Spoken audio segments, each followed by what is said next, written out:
Hello दोस्तों, आप सभी का स्वागत करता हूं लक्ष्य क्लासेज के यूट्यूब चैनल पर। कक्षा 10 का जो अध्याय जो है अम्ल, सार और लवण, उसके बारे में बात कर चुके हैं। और आज अपन पढ़ रहे थे अम्लों के रासायनिक गुण। अम्लों के कुछ रासायनिक गुणों के बारे में पहले अपन ने बात कर चुके हैं कि जैसे मैंने आपको बताया था कि अम्ल धातुओं के साथ किस प्रकार अभिक्रिया करते हैं। दूसरे में अपन पढ़े थे कि अम्ल जो सार के साथ है वो किस प्रकार अभिक्रिया करते हैं। उसके बाद में मैंने आपको बताया था कि अम्ल जल के साथ किस प्रकार अभिक्रिया करते हैं। आज एक नई चीज पढ़ा रहे हैं, अम्लों के साथ धात्विक ऑक्साइड की अभिक्रियाएं। अम्लों के साथ धात्विक ऑक्साइड की अभिक्रियाएं। ध्यान देने की बात है बेटा कि आज किसके बारे में पढ़ रहे हैं, अम्लों के साथ धात्विक ऑक्साइड की अभिक्रिया। सबसे पहले आपको धात्विक ऑक्साइड पता होना चाहिए कि धात्विक ऑक्साइड क्या होते हैं। तो मैं आपको बताता हूं बेटा कि जो धातु होती है, धातु अगर धातु का दहन, धातु को ऑक्सीजन गैस की उपस्थिति में, कौन सी गैस की उपस्थिति में, ऑक्सीजन गैस की उपस्थिति में अगर दहन किया जाए, तो दहन करने पर बेटा धातु ऑक्साइड प्राप्त होते हैं। क्या प्राप्त होते हैं बेटा? धातु ऑक्साइड प्राप्त होते हैं। फॉर एग्जाम्पल जैसे आपकी सोडियम धातु है, सोडियम धातु को अगर वो ऑक्सीजन की उपस्थिति में खुला छोड़ते हैं तो दहन करने पर बेटा यहाँ पर Na पर कितना जाएगा, अगर Na अकेला है तो 0 और Na पर यहाँ पर आ जाएगा प्लस, O पर क्या जाएगा -2 और यहाँ पर आपका जो धात्विक ऑक्साइड बनेगा वो Na2O बनेगा, जिसका नाम है बेटा, Na को क्या बोलेंगे, सोडियम, और O लगभग जब भी लास्ट में होता है तो क्या कहलाता है, ऑक्साइड। तो आपका जो पहला धातु ऑक्साइड बना है उसका नाम क्या है, Na2 है। Na2 उसका रासायनिक सूत्र है, नाम है सोडियम ऑक्साइड। इसी प्रकार जैसे मैग्नीशियम धातु है, मैग्नीशियम धातु अगर इसका ऑक्सीजन की उपस्थिति में दहन किया जाए तो बेटा जलाने पर क्या होता है, मैग्नीशियम पर यहाँ पर +2 चार्ज आएगा, ऑक्सीजन पे -2 चार्ज आएगा, बराबर है। तो यहाँ पर जो आपका धात्विक ऑक्साइड बनेगा वो MgO बनेगा। MgO होता है, इसका नाम होता है मैग्नीशियम ऑक्साइड। क्या होता है बेटा, मैग्नीशियम ऑक्साइड, मैग्नीशियम ऑक्साइड। इस प्रकार के कुछ धात्विक ऑक्साइड है जो धातु और ऑक्सीजन गैस के दहन करने पर आपको धातु ऑक्साइड प्राप्त होंगे। लेकिन बात अपनी ये थी कि धात्विक ऑक्साइड की क्रिया अम्लों के साथ किस प्रकार कराते हैं। धात्विक ऑक्साइड की क्रिया अम्लों के साथ किस प्रकार होती है, इसके बारे में बात कर रहे हैं अपन। तो थोड़ा यहाँ पर एक क्रियाकलाप दे रखा है। क्रियाकलाप क्या है बेटा, यहाँ पर क्रियाकलाप है कि कॉपर ऑक्साइड की अल्प मात्रा लीजिए, जिसमें हिलाते हुए उसमें धीरे धीरे तनु हाइड्रोक्लोरिक अम्ल मिलाइए।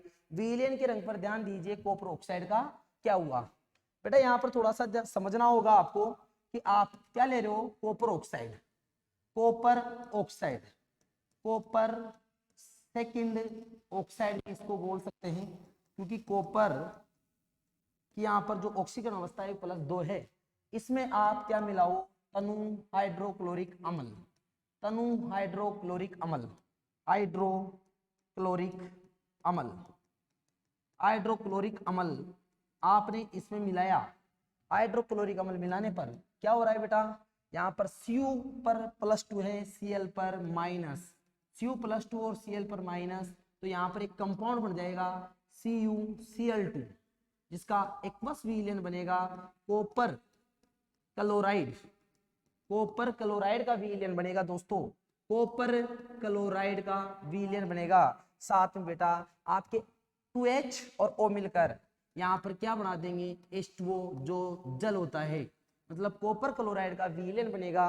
और ये पूछ रहा है कि विलेन के रंग पर ध्यान दीजिए, तो बेटा copper, copper oxide, copper oxide HCl के साथ अभिक्रिया में, HCl के साथ अभिक्रिया में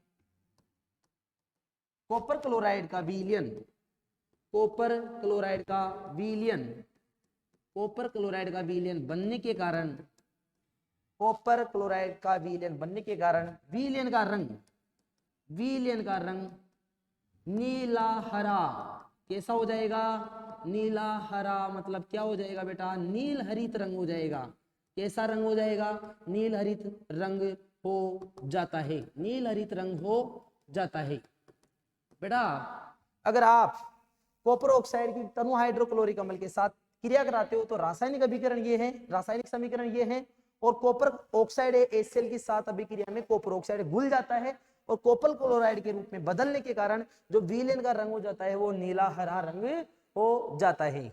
और बात करते हैं आगे कि ध्यान से देखो बेटा, यहां पर भी इस रिएक्शन को मैं आपको समझाना चाहता हूं। इस रिएक्शन को ध्यान से देखना बेटा, मैंने अभी क्या बोला आपको, अभी आपको ये समझाया कि CuO plus HCl to HCl CuCl2 जो आपका लवण है, साथ में यहाँ पर H2O बना। इस रिएक्शन में अगर थोड़ा सा ध्यान से देखोगे तो ये धातु ऑक्साइड है। कॉपर ऑक्साइड किस प्रकार का ऑक्साइड है? धातु ऑक्साइड। और HCl एक प्रकार का अम्ल है। तो धातु ऑक्साइड अम्लों के साथ क्रिया करके क्या बना रहे हैं बेटा? यहाँ पर बना रहे हैं CuCl2 जो कि लवण है, साथ में जल बनता है। मतलब धातु ऑक्साइड जब भी अम्लों के साथ क्रिया करते हैं तो क्या बनने वाला है? लवण और जल बनने वाला है, जिसका पहला एग्जाम्पल तो आपके सामने है। इसके अलावा और भी एग्जाम्पल ले सकते हो, लेकिन उससे पहले आपको एक चीज समझाना चाहता हूं कि अगर यहाँ पर बेटा सार होता तो भी क्या बनता? लवण और जल बनता, क्योंकि अम्ल और सार क्रिया करके क्या बनाते हैं? लवण और जल। लेकिन सार का यहाँ पर काम किसने किया? धातु ऑक्साइड ने। अतः आप लिख सकते हो बेटा, धातु ऑक्साइड की जो प्रकृति होती है, वेरी वेरी इंपॉर्टेंट क्वेश्चन है बेटा बोर्ड एग्जाम की दृष्टि से, कि धातु ऑक्साइड की प्रकृति कैसी होती है। तो धातु ऑक्साइड की जो प्रकृति होती है वो कैसी होती है बेटा? सारीय होती है। कैसी होती है धातु ऑक्साइड की प्रकृति? सारीय। पहला क्वेश्चन बहुत इंपॉर्टेंट है कि धातु ऑक्साइड की प्रकृति कैसी होती है? सारीय होती है। फॉर एग्जांपल जैसे आपने MgO ले लिया, मैग्नीशियम ऑक्साइड, और आपने H2SO4 तनु H2SO4 के साथ क्रिया कराई तो भी क्या बनने वाला है बेटा? Mg पर +2 आएगा, SO4 पे -2, और कंपाउंड बराबर चार्ज है तो कट जाएगा। और MgSO4 magnesium sulphate, magnesium sulphate का विलयन साथ में आपका H2O बन जाएगा। वापिस बेटा लवण और जल बन रहा है, लवण और जल। तो जब भी धातु ऑक्साइड क्रिया करेंगे अम्लों के साथ तो लवण और जल बनाते हैं। चलो नेक्स्ट समीकरण की तरफ चलते हैं, नेक्स्ट रासायनिक अभिक्रिया की तरफ चलते हैं। ये कह रहा है कि सारक के साथ अधात्विक ऑक्साइड कैसे अभिक्रिया करते हैं। सारक के साथ अधात्विक ऑक्साइड कैसे अभिक्रिया करते हैं? तो पहले आपको मैं बता देता हूं बेटा, यहाँ पर अधात्विक ऑक्साइड होते हैं, अधात्विक ऑक्साइड होते हैं। वो अधात्विक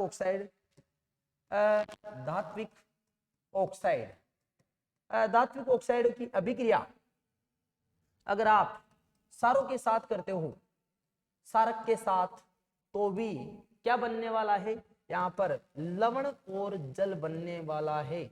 मतलब बेटा अधातु ऑक्साइड होते हैं, अधातु ऑक्साइड होते हैं, अधातु ऑक्साइड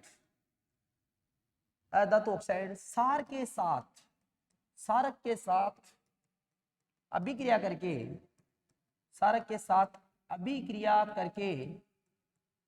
करके, क्या बनाने वाले हैं?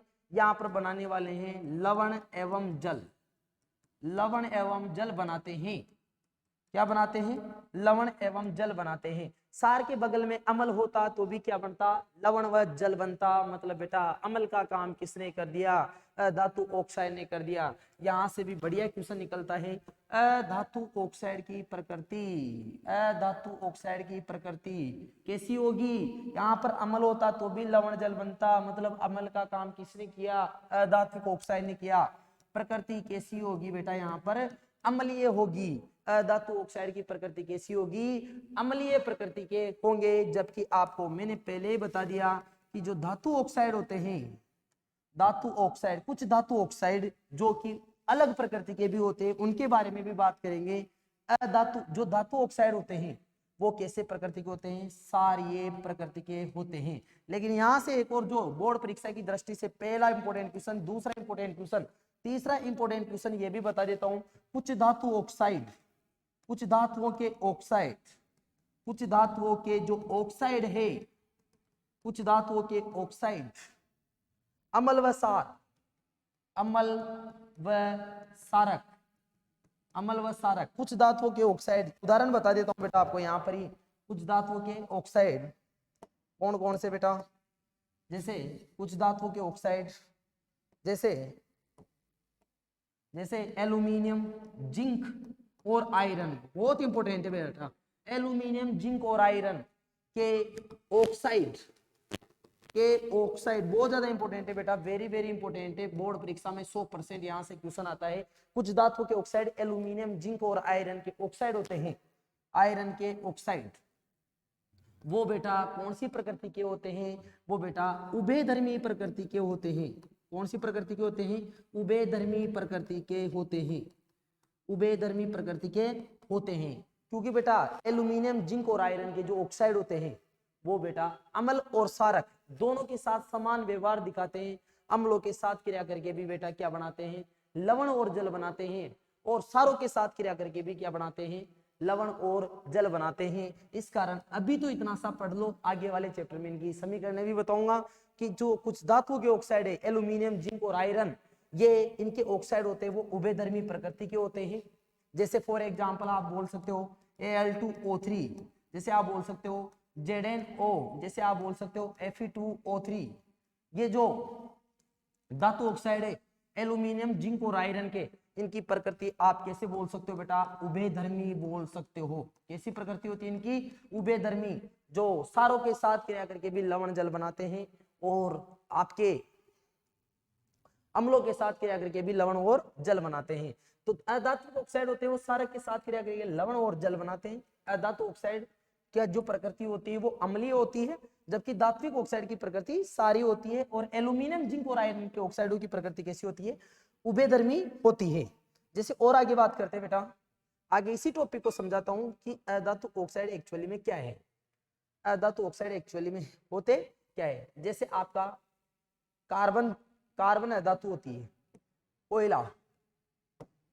कोयला होता है, इसका क्या कर दिया जाए बेटा, कार्बन होता है कोयला को अगर ऑक्सीजन की उपस्थिति में, ऑक्सीजन गैस की उपस्थिति में इसका दहन किया जाएगा तो यहाँ पर एक ऑक्साइड बनता है CO2, ऑक्सीजन की आधिक्य रहता है।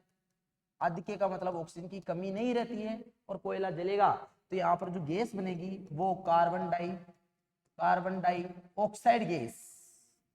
कौन सी गैस बनती है बेटा, कार्बन डाइऑक्साइड गैस बनती है। और ये कार्बन डाइऑक्साइड गैस होती है, ये कौन सी प्रकृति की होगी, अम्लीय प्रकृति की होगी, अम्लीय प्रकृति की होगी। क्योंकि कार्बन डाइऑक्साइड गैस की क्रिया, कार्बन डाइऑक्साइड गैस की क्रिया आप किसी के साथ कराओ, जैसे किसी सार के साथ कराओगे, NaOH के साथ कराया, सारक के साथ अधात्विक ऑक्साइड की प्रकृति, तो जैसे आपने NaOH के साथ कराया, NaOH एक्वस ले लिया आपने, तो यहाँ पर क्या बनने वाला है बेटा, यहाँ पर बनने वाला है आपका NaHCO3,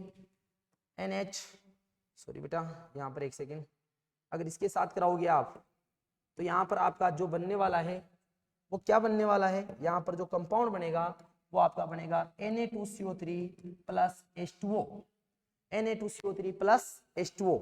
यहाँ पर रिएक्शन को बैलेंस करने के लिए 2 लगा देना, तो Na2CO3 बनेगा। इधर देखो बेटा 2 Na, इधर भी कितने Na, 2 Na, यहाँ पर भी एक कार्बन, यहाँ पर भी एक कार्बन, यहाँ पर 2 और टोटल ऑक्सीजन 2 और 2 कितने 4, तो एक येरी और 3 येरी बेटा। तो ये बन गया आपका सोडियम कार्बोनेट, क्या बन गया, सोडियम कार्बोनेट, और साथ में आपका क्या बन गया, जल बन गया। बताओ बेटा ये तो सार हो गया और ये आपका अधातु ऑक्साइड हो गया। क्या हो गया बेटा, अधातु ऑक्साइड। यहाँ पर अगर अम्ल होता, सार होता तो भी क्या बनता, लवण और जल बनता। मतलब CO2 ने किसका काम किया, CO2 ने काम किया अम्ल का, इसलिए इनकी प्रकृति कैसी होती है, अम्लीय होती है। कैसी प्रकृति होती है बेटा, अम्लीय। जैसे आपने सल्फर है उसको बर्न किया S+O2, तो यहाँ पर एक गैस बनेगी SO2 गैस, जिसको आप क्या बोलोगे, सल्फर डाइऑक्साइड गैस। कौन सी गैस बेटा, सल्फर डाइऑक्साइड गैस बोलोगे। ये सल्फर डाइऑक्साइड गैस भी अम्लीय प्रकृति की होती है, क्योंकि SO2 की क्रिया आप किसी सार से कराते हो, जैसे KOH से कराते हो, नाम तो पता ही होगा, पोटेशियम हाइड्रोक्साइड, पोटेशियम हाइड्रोक्साइड के साथ कराते हो।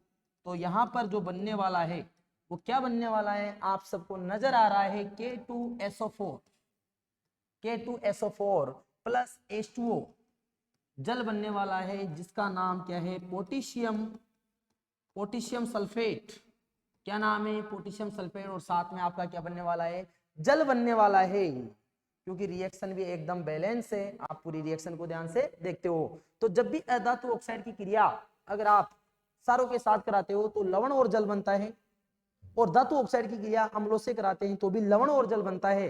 तो धातु ऑक्साइड होते हैं वो आपके अम्लीय होते हैं, और अधातु ऑक्साइड होते हैं वो धातु ऑक्साइड होते हैं वो क्षारीय होते हैं, और अधातु ऑक्साइड होते हैं वो आपके अम्लीय प्रकृति के होते हैं। चलो नेक्स्ट रिएक्शन की तरफ चलते हैं, नेक्स्ट रिएक्शन की तरफ चलते हैं बेटा आगे।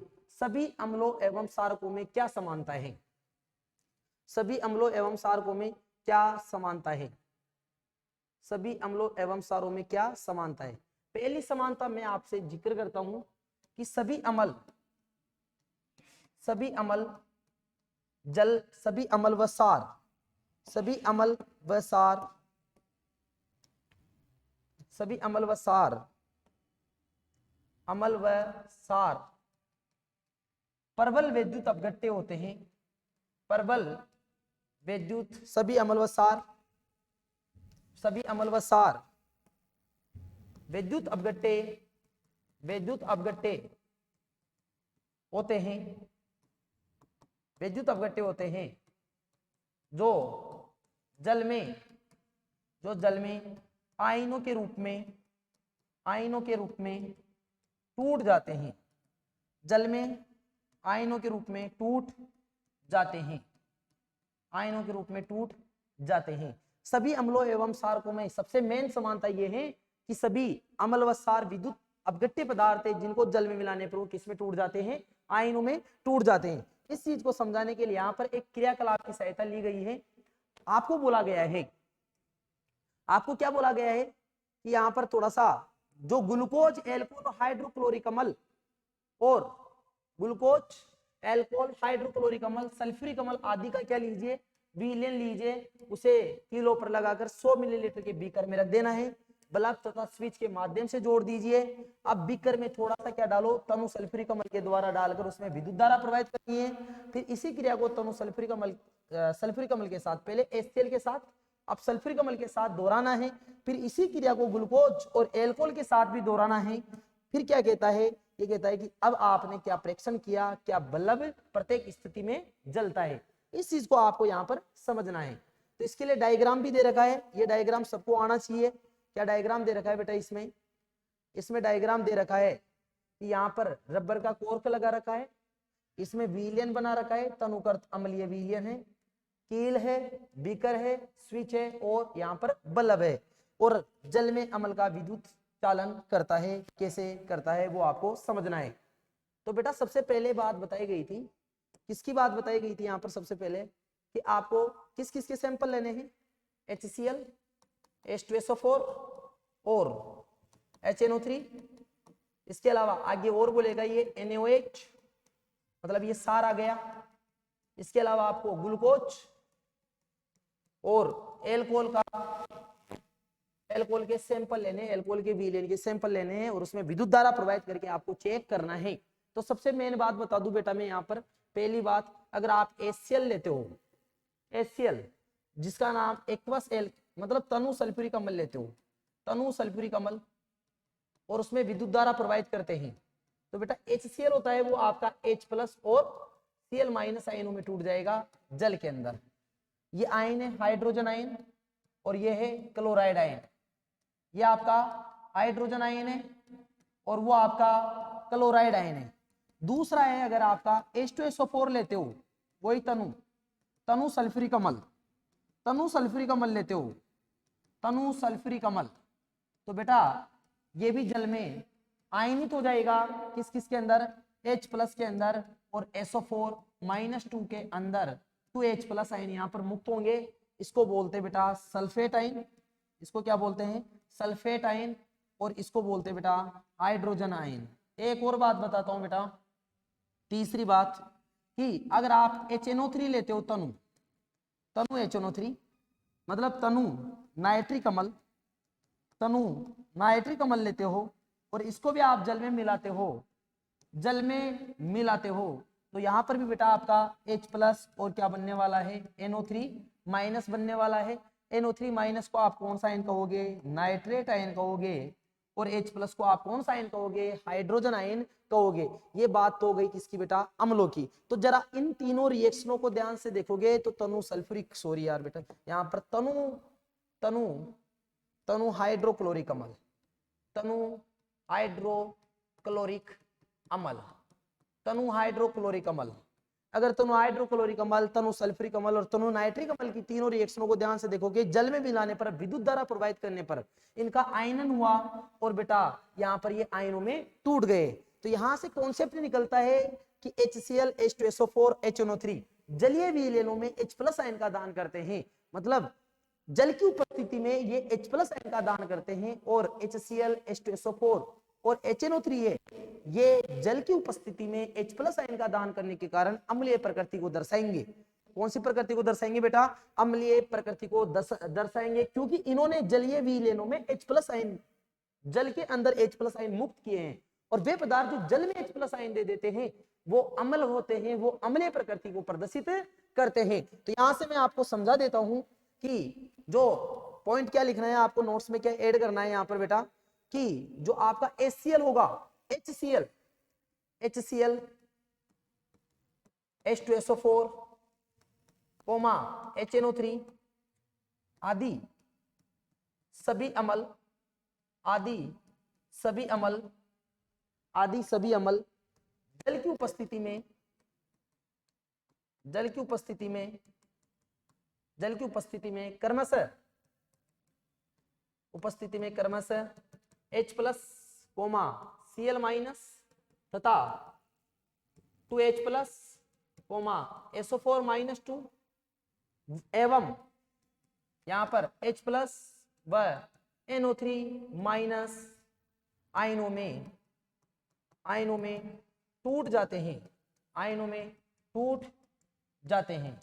अतः H+ आयन की उपस्थिति के कारण, H+ आयन की उपस्थिति के कारण इनके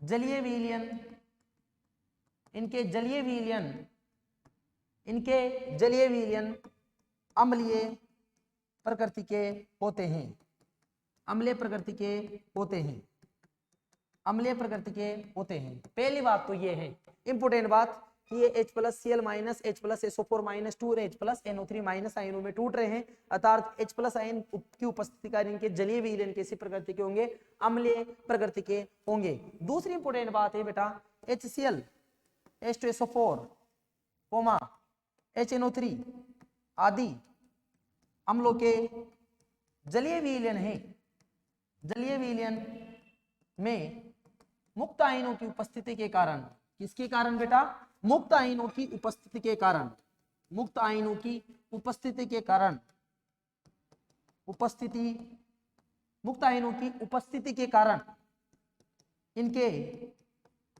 जलीय विलयन होते हैं, इनके जलीय विलयन, इनके जलीय विलयन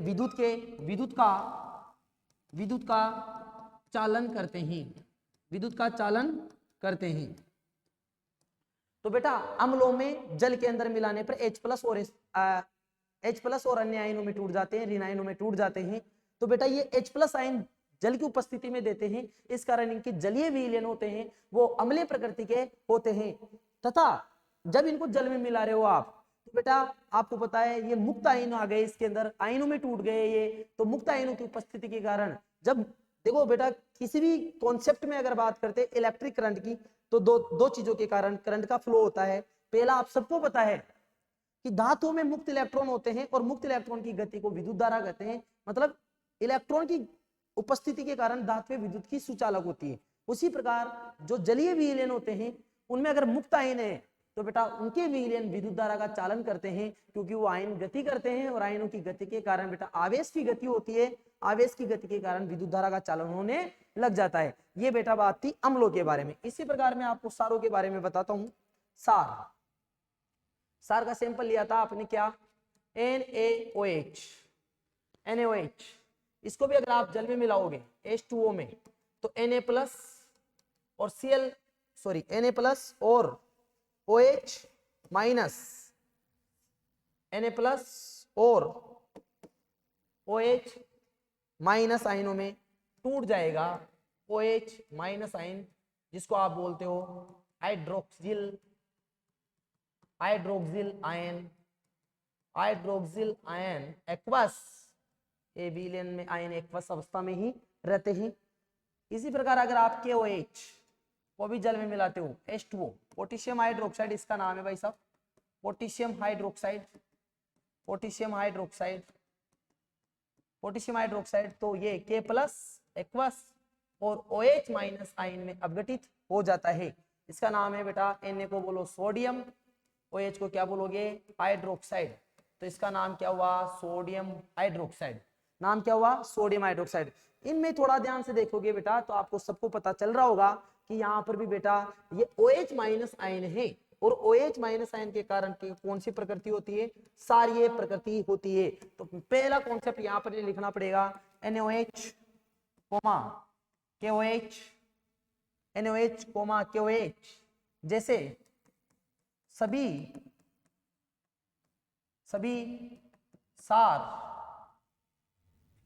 सार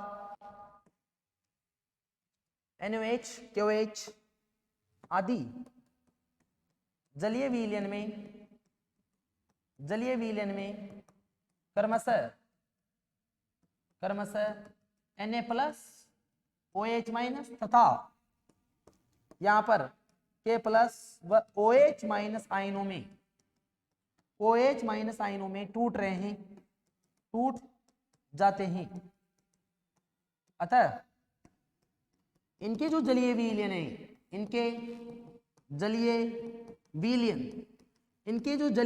है OH माइनस आयन की प्रकृति के कारण, OH माइनस कौन सा आयन होगा, हाइड्रोक्सिल आयन। कौन सा आयन होगा दोस्तों, हाइड्रोक्सिल आयन की उपस्थिति के कारण सारीय प्रकृति के होते हैं। कौन सी प्रकृति के होते हैं, सारीय प्रकृति के, तथा जलीय विलयन में मुक्त आयनों की उपस्थिति के कारण,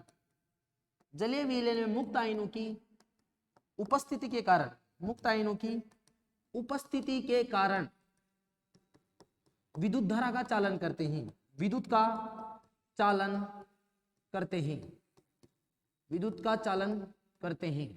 तो आपका ये है NaOH, KOH आदि सभी सार होते हैं, उस जलीय आयनों में OH माइनस आयन का दान तो करते ही हैं, जिसके कारण इनके जलीय विलयन सारे प्रकृति के होते हैं।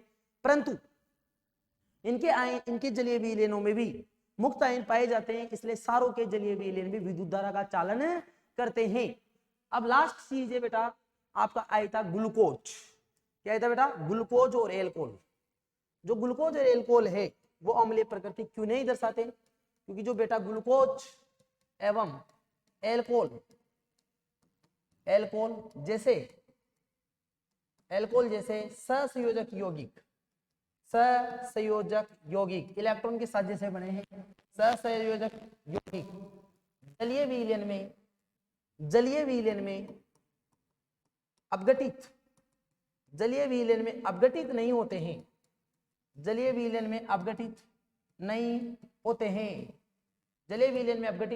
हैं। अतः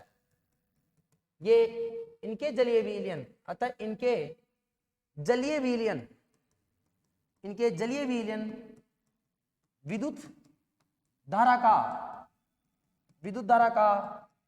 चालन नहीं करते हैं।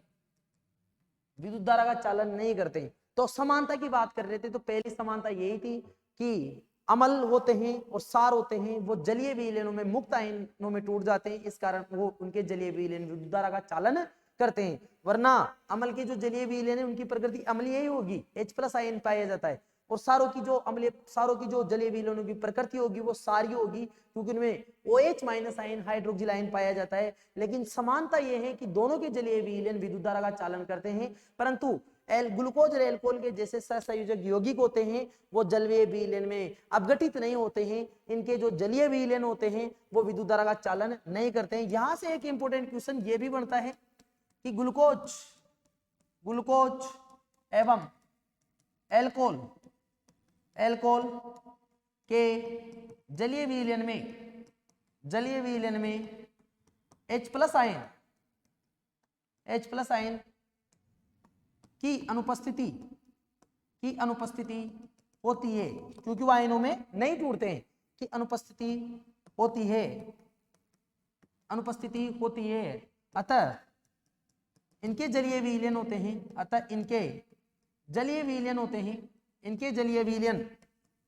इनके जलीय विलयन अम्लीय प्रकृति के नहीं होते हैं, अम्लीय प्रकृति के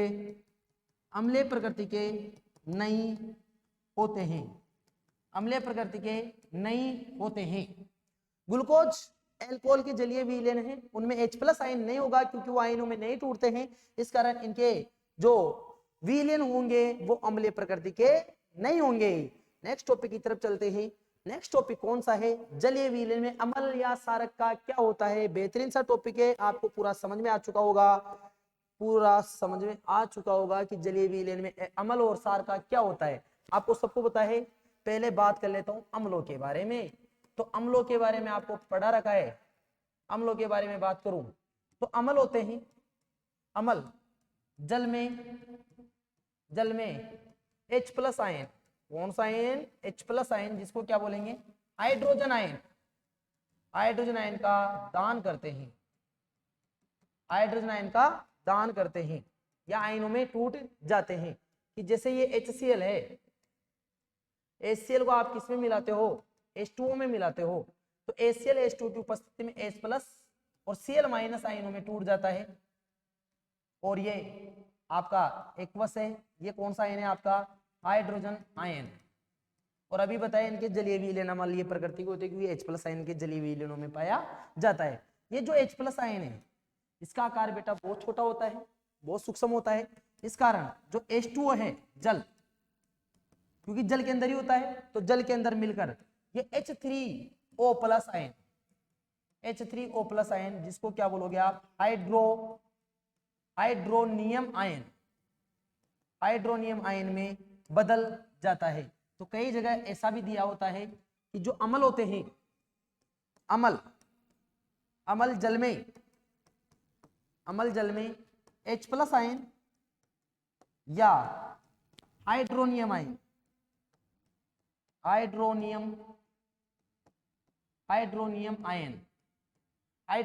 कौन सा है? H3O प्लस का दान करते हैं या मुक्त करते हैं। जैसे इसका एग्जाम्पल आप समझ सकते हो, अनदर एग्जाम्पल, जैसे आपका क्या होगा बेटा? यहाँ पर H2SO4, इसको आप जल में मिलाओगे तो यहां से अम्ल से कौन आएगा? H प्लस जल से क्रिया कर लेगा और क्या बना लेगा? H3O प्लस हाइड्रोनियम आयन बना लेगा। और किसको दूर भेज देगा बेटा? SO4-2 आयन को दूर भेज देगा, जिसको बोलते हैं सल्फेट आयन। क्या बोलते हैं? Sulphate ion. तो अम्ल जल में H प्लस आयन का दान करते हैं, अर्थात इनके जलीय विलयन अम्लीय प्रकृति के होते हैं, क्योंकि इनके जलीय विलयनों में H प्लस आयन मुक्त अवस्था में पाया जाता है, या हाइड्रोनियम आयन मुक्त अवस्था में पाया जाता है। बात करते हैं अब क्षारों की। जिसी प्रकार अम्ल टूटते हैं, वैसे भी क्षार, अभी थोड़ी देर पहले आपको पढ़ा दिया पूरा टॉपिक। उसी प्रकार जो आपके क्षार होते हैं, क्षार जैसे NaOH है, इसको आप जल में मिलाते हो तो इसका भी अपघटन होगा Na प्लस और OH माइनस। इस OH माइनस आयन को क्या बोलते हैं? इस OH माइनस आयन को हाइड्रोक्सिल आयन या हाइड्रोक्साइड आयन बोलते हैं। इसी प्रकार जैसे आप क्या लेते हो? KOH, तो इनके जलीय विलयन में भी बेटा ये कैसे टूट जाते हैं? Na प्लस और OH माइनस, ये भी बेटा जल में आयनों में टूट रहे हैं, अर्थात इनके जलीय विलयन कौन सी प्रकृति के होते हैं?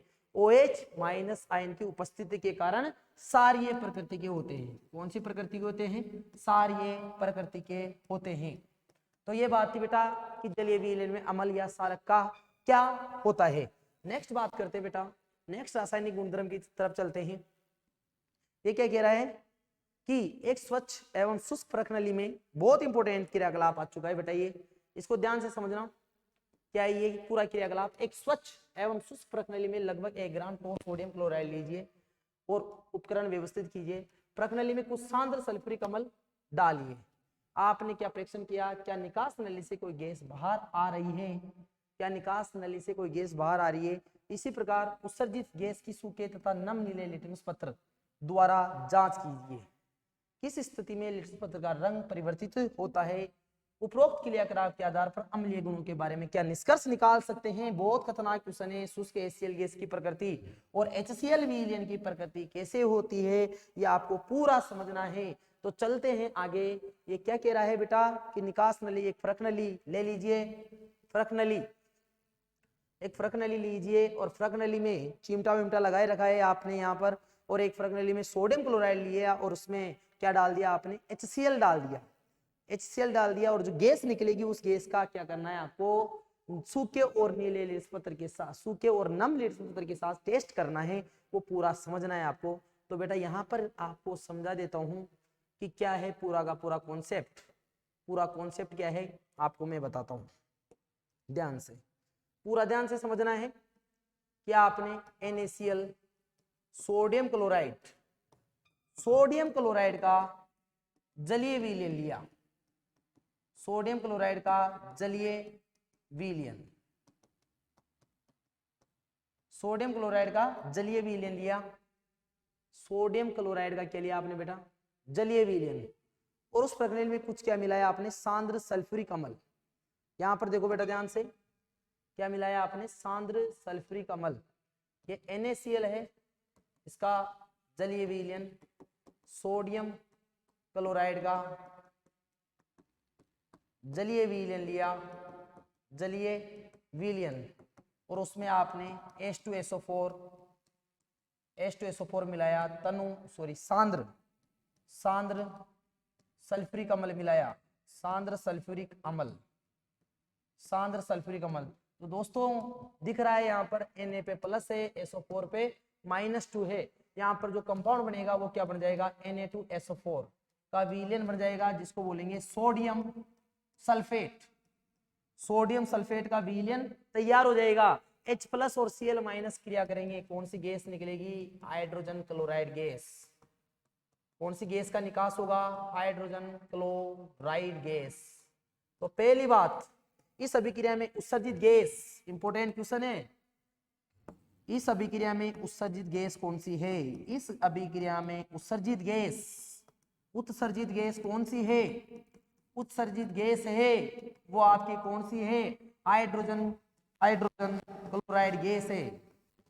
गैस है बेटा हाइड्रोजन क्लोराइड गैस। उस गैस को आप क्या बोलोगे? HCl बोलोगे। उस गैस को आप क्या बोलोगे? HCl, जिसका फॉर्मूला है HCl। अब इस गैस के बारे में आपको पता चल गया। और भाई साहब क्या कहते हैं? भाई साहब ऐसा कहते हैं कि इस HCl गैस की क्रिया दो चीजों के साथ करानी है। एक तो आपका नम लिटमस पत्र होना चाहिए, वो भी कैसा? नीला वाला। और एक आपका कैसा होना चाहिए? शुष्क लिटमस पत्र, शुष्क लिटमस पत्र, वो भी कैसा? नीला वाला। दोनों के साथ अभिक्रिया करा के देख लो दोस्तों। शुष्क HCl गैस के साथ कराइए एक बार नम लिटमस पत्र। ये शुष्क HCl गैस है, इसमें नमी नहीं है, 0% नमी है। तो शुष्क HCl गैस है, इसकी क्रिया नम लिटमस पत्र के साथ भी कराइए और शुष्क लिटमस पत्र के साथ भी कराइए। बोर्ड परीक्षा में धांसू क्वेश्चन यहाँ से ही बनता है। इस क्वेश्चन को तो आपको समझना ही चाहिए कि सोडियम क्लोराइड सल्फ्यूरिक अम्ल बनाने पर जो गैस बनती है उस गैस का नाम हाइड्रोजन क्लोराइड गैस। बहुत इंपॉर्टेंट है, वो भी शुष्क हाइड्रोजन क्लोराइड गैस। फिर उसको क्या किया? HCl और HCl, शुष्क HCl गैस को नम और शुष्क लिटमस पत्र के साथ टेस्ट कराकर देखा। तो पहली बात बताता हूं बेटा, यहां पर शुष्क HCl गैस की बात करता हूं। क्वेश्चन है ये, क्वेश्चन भी बताऊंगा मैं आपको। पहली शुष्क हाइड्रोजन क्लोराइड गैस है, उसका पहला पॉइंट ये है, शुष्क हाइड्रोजन क्लोराइड गैस की अभिक्रिया नम लिटमस पत्र, नम लिटमस पत्र से कराने पर, नम लिटमस पत्र से कराने पर जल की उपस्थिति में किसकी उपस्थिति में बेटा, बहुत इंपॉर्टेंट बात है ये, किसकी उपस्थिति में, जल की उपस्थिति में, जल की उपस्थिति में इसका आयनन हो जाएगा, क्योंकि नम में नमी है, जल है, जल की उपस्थिति में H+ आयन और Cl माइनस आयनों में टूट जाती है। अतः H+ आयन की उपस्थिति के कारण H+ आयन की उपस्थिति के कारण अम्लीय प्रकृति, कौन सी प्रकृति, अम्लीय प्रकृति, अम्लीय प्रकृति दर्शाती है, अम्लीय प्रकृति दर्शाती है। शुष्क हाइड्रोजन क्लोराइड गैस है, अगर उसको नम लिट्स पत्र लेके जाते हैं, नम लिट्स पत्र लेके जाते हैं तो वो जल की उपस्थिति में H+ और Cl माइनस आयनों में टूट जाएगी, और H+ आयन की उपस्थिति के कारण शुष्क हाइड्रोजन क्लोराइड को जब नम लिट्स पत्र के साथ अभिक्रिया कराया जाएगा तो प्रकृति कैसी दर्शाएगी, अम्लीय दर्शाती है। लेकिन सेकेंड इंपॉर्टेंट बात यह है कि शुष्क लिट्स पत्र के साथ अभिक्रिया कराते हैं तो अम्लीय प्रकृति नहीं दर्शाती है।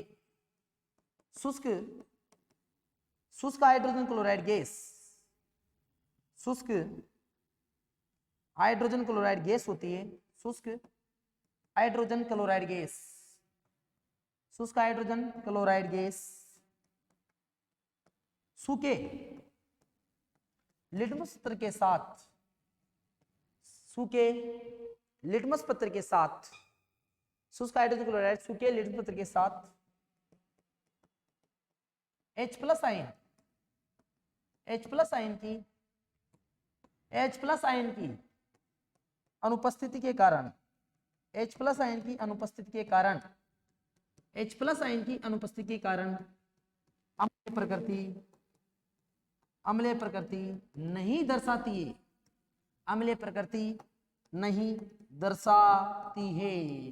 तो क्या बात है दोस्तों कि जब आप NaCl और H2SO4 को घोलते हो तो वहां पर सोडियम सल्फेट और HCl गैस बनती है। उस HCl गैस को अगर आप नम लिट्स पत्र के साथ लेके जाते हो तो जल आ जाता है, जल आते HCl टूटता है H+ में और Cl माइनस में वो गैस अपघटित हो जाएगी और वहां पर H+ आयन के कारण वो अम्लीय प्रकृति दर्शाएगी। परंतु शुष्क हाइड्रोजन क्लोराइड गैस जो कि आपकी HCl गैस है, इस HCl गैस को अगर शुष्क लिट्स पत्र के साथ लेके जाते हो तो जल की अनुपस्थिति है, H+ आयन की अनुपस्थिति रह जाएगी और बेटा लिट्स पत्र का रंग नहीं बदलेगा, नीला से लाल नहीं होगा, अर्थात अम्लीय प्रकृति नहीं दर्शाती है।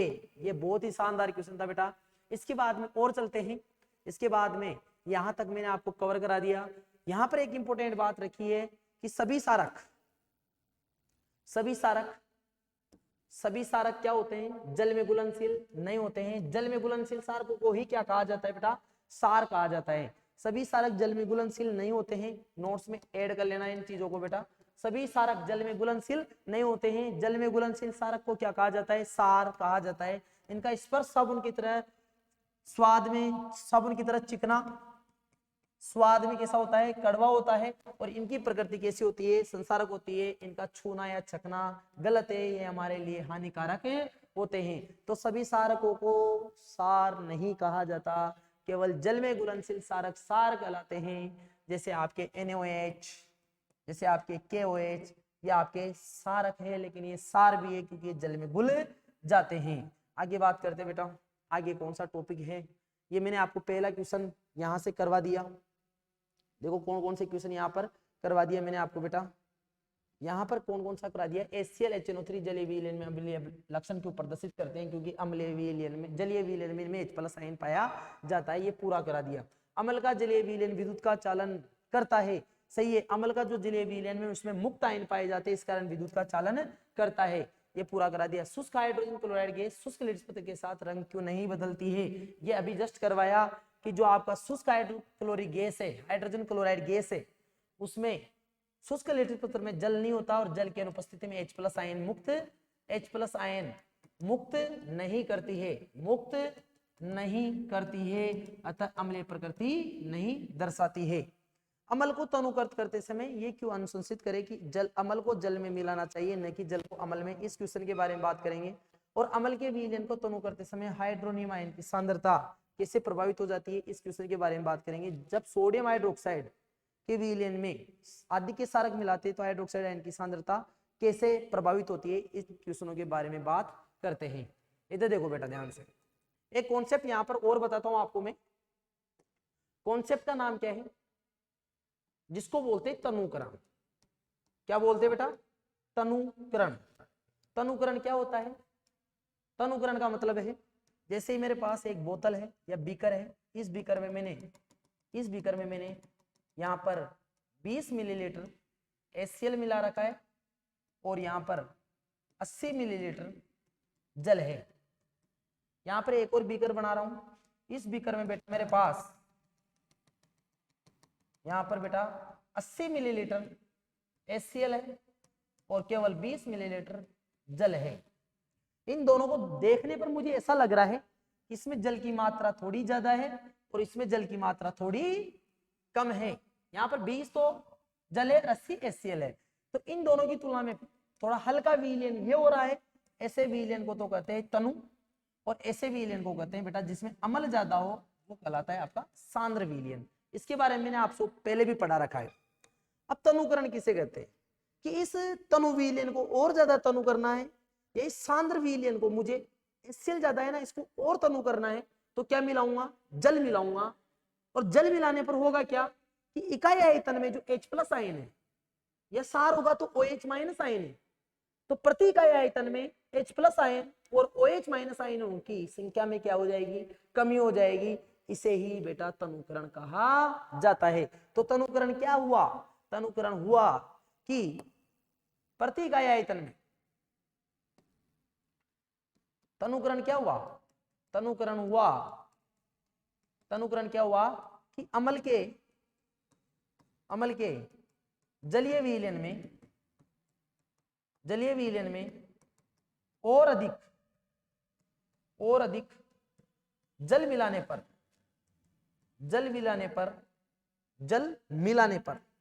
और अधिक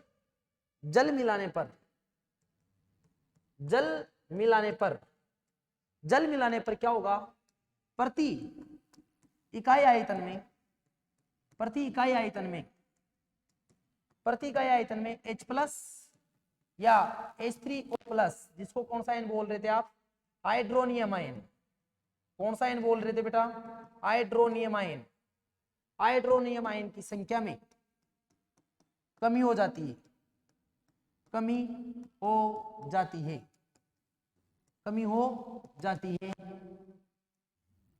हाइड्रोजनियम आयन की संख्या में कमी हो जाती है। इस पूरी प्रक्रिया को क्या कहा जाता है, इस प्रक्रिया को तनुकरण कहा जाता है। इस प्रक्रिया को क्या कहा जाता है, तनुकरण कहा जाता है।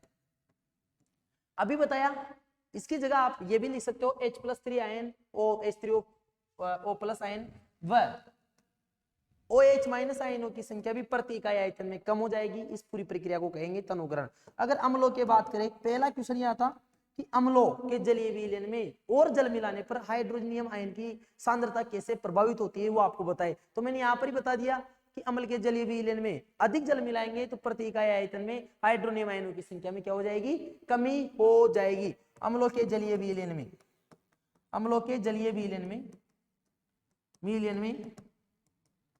जल मिलाने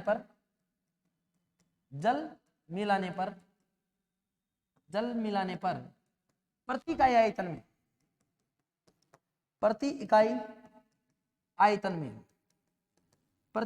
में H3O+ आयन की सांद्रता कम हो जाएगी। आयन की सांद्रता कम हो जाएगी। सांद्रता क्या हो जाएगी, कम हो जाती है। उसी प्रकार वो दूसरी बात बोल रहा था कि NaOH के जलीय विलयन में भी और जल मिलाएंगे तो OH- आयनों की सांद्रता में क्या प्रभावित होगा, क्या प्रभाव पड़ेगा, उनकी सांद्रता भी कम हो जाएगी। NaOH सोडियम हाइड्रोक्साइड के जलीय विलयन में भी और जल मिलाने पर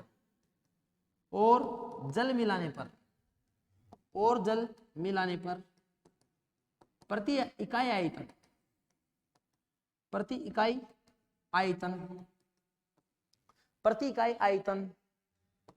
OH- आयन की सांद्रता OH माइनस आयन की सांद्रता भी कम हो जाती है। OH माइनस आयन की सांद्रता क्या हो जाएगी? कम हो जाती है। इसे ही तो तनुकरण कहते हैं। तो तनुकरण क्या है? अच्छा क्वेश्चन, यहां से क्वेश्चन बनता है 10th क्लास में। तनुकरण क्या है? कि जलीय विलयन हो अम्ल का या सार का, अम्ल का या सार का। सारो अम्ल के जलीय विलयन में और अधिक जल मिलाएंगे तो इकाई आयतन में H plus ion, H3O plus ion, वो OH माइनस आयन की संख्या में क्या हो जाती है? कमी हो जाएगी। इस पूरी प्रक्रिया को तनुकरण कहेंगे। मतलब कुल मिला के ये है तनुकर्त करेंगे। तनुकर्त करेंगे तो अम्लों के जलीय विलयन में हाइड्रोनियम आयन की सांद्रता कम हो जाएगी, सारों के जलीय विलयन में प्रति इकाई आयतन में OH माइनस आयनों की सांद्रता कम हो जाएगी। एक क्वेश्चन ये था कि ये क्यों अनुशंसित करें कि अम्ल को तनुकर्त करते समय अम्ल को जल में मिलाना चाहिए, न कि जल को अम्ल में। बहुत अच्छा क्वेश्चन है, बच्चों को नहीं आता है। क्यों ऐसा क्यों होता है? देखो इधर ध्यान से बेटा, सबसे इंपॉर्टेंट क्वेश्चन यही है। यहां पर ये क्वेश्चन क्या कहता है, इसको समझना है। अम्ल को तनुकर्त, अम्ल को तनुकर्त करने की प्रक्रिया, अम्ल को तनुकर्त करने की प्रक्रिया किस प्रकार की होती है? उष्मा सेपी होती है, वो भी अत्यधिक उष्मा सेपी, अत्यधिक उष्मा सेपी होती है। मतलब बहुत अधिक मात्रा में उष्मा बाहर निकलती है। तो ये है कि जब भी आप अगर एसिड के अंदर अचानक से वाटर डाल दोगे, बहुत अधिक मात्रा में क्या मिलेगा? क्या निकलेगी? उष्मा निकलेगी, जिससे आपका जो बीकर है, कांच का बीकर है जिसमें आप यूज कर रहे हो, तनुकर्त कर रहे हो, वो बीकर टूट सकता है और वहां पर अभिक्रिया विस्फोटित हो सकती है। इस कारण जब भी अम्ल को तनुकर्त करना है तो जल को अम्ल में नहीं मिलाना, अम्ल को धीरे धीरे जल में मिलाना है। और क्या करना है बेटा? हिलाते हुए मिलाना है, ताकि बेटा कम मात्रा में उष्मा बाहर निकले। इसलिए यहां पर यह कॉन्सेप्ट समझाया गया है कि अम्ल को जल में, अम्ल को क्या करना है बेटा? यहां पर अम्ल को तनुकर्त करना है। अम्ल को तनुकर्त करते समय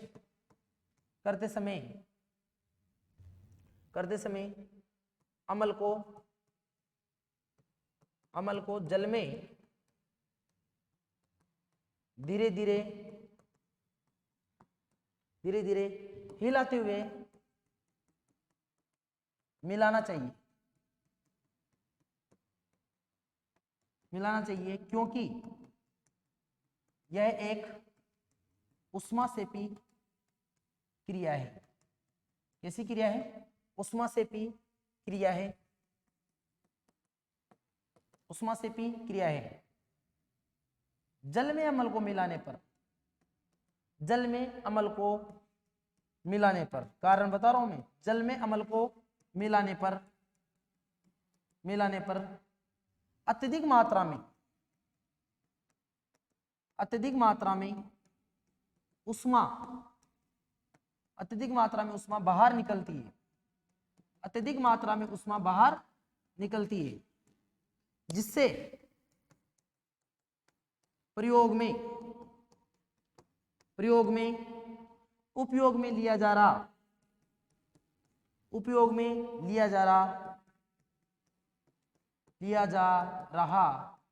कांच का बीकर टूट सकता है। कांच का बीकर टूट सकता है एवं अभिक्रिया विस्फोटित हो जाती है। अभिक्रिया क्या हो जाती है? विस्फोटित। अभिक्रिया विस्फोटित हो जाती है। कि आपको अगर सांद्र अम्ल को तनु अम्ल बनाना है तो दो ऑप्शन होते हैं। पहला ऑप्शन ये होता है कि आप क्या कर दो, या तो अम्ल को जल में डाल दो या जल में अम्ल मिला दो। लेकिन मैं कहता हूं अगर सांद्र अम्ल को, अगर आपको बेटा क्या बनाना है? तनु अम्ल बनाना है, तो क्या करना है? कांच के बीकर में या बीकर में एक जल ले लेना है, जितना आपको क्वांटिटी में बनाना है। उसमें एसिड मिलाते टाइम धीरे धीरे हिलाते हुए मिलाना है, क्योंकि ऐसी अभिक्रिया होती है जल के साथ अम्ल की, वो उष्मा से पिए, उष्मा बाहर निकलेगी। अब उल्टा क्या है कि अगर आप जल को अम्ल में मिला देते हो जल को अम्ल में मिला दोगे, अत्यधिक मात्रा में उष्मा बाहर निकलेगी, बहुत अधिक उष्मा से अभिक्रिया होगी, उष्मा निकलने के कारण बेटा वहां पर विस्फोट हो जाएगा और कांच का बीकर आपका टूट जाएगा। ये पूरा यहाँ पर कॉन्सेप्ट समझाया गया है। आगे देखते बेटा, आगे कौन सा कॉन्सेप्ट है, अम्ल एवं क्षारक के विलयन कितने प्रबल होते हैं पीएच के द्वारा। सबसे पहले आपको बताता हूं मैं, यहां पर एक पॉइंट बताता हूं बेटा। चलो बच्चों, इस टॉपिक के बाद में यहां पर जो टॉपिक है वो पीएच है। इस पीएच को यहां पर पीएच, इस पीएच के बारे में अगले वीडियो में बात करते हैं। अगर यहां तक का वीडियो पूरा समझ में आया है, और सबसे पहले इंपॉर्टेंट बात यह है कि पीछे वाली वीडियो देखेंगे शुरू से, तब जाके ये पूरा वीडियो समझ में आएगा। इस वीडियो को अगर आया है तो शेयर कीजिए, लाइक कीजिए, कमेंट कीजिए। Thank you.